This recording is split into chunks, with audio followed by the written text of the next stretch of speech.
एक बार की बात है, किसी गांव में एक साधु बाबा रहा करते थे। पूरे गांव में वह अकेले साधु थे जिन्हें पूरे गांव से कुछ न कुछ दान में मिलता रहता था।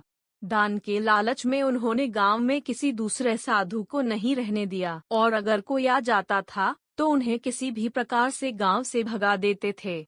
इस प्रकार उनके पास बहुत सारा धन इकट्ठा हो गया था। वहीं एक ठग की नजर कई दिनों से साधु बाबा के धन पर थी। वह किसी भी प्रकार से उस धन को हड़पना चाहता था।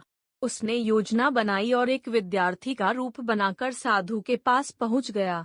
उसने साधु से अपना शिष्य बनाने का आग्रह किया। पहले तो साधु ने मना किया, लेकिन फिर थोड़ी देर बाद मान गए और ठग को अपना शिष्य बना लिया।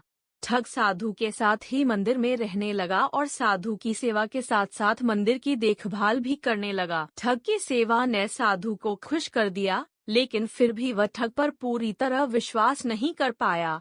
एक दिन साधु को किसी दूसरे गांव से निमंत्रण आया और वह शिष्य के साथ जाने के लिए तैयार हो गया।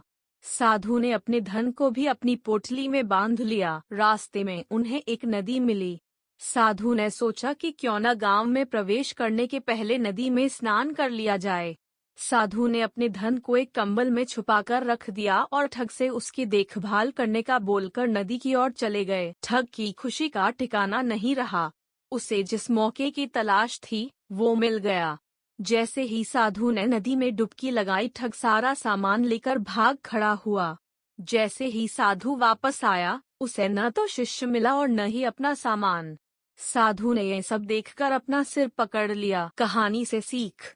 हमें इस कहानी से यह सीख मिलती है कि कभी भी लालच नहीं करना चाहिए और न ही किसी की चिकनी चुपड़ी बातों पर विश्वास करना चाहिए। दोस्तों, अगर आपको यह कहानी अच्छी लगी तो वीडियो को लाइक करें, साथ ही और भी ऐसी ही रोचक कहानियों के लिए इस चैनल को सब्सक्राइब भी कर लीजिए।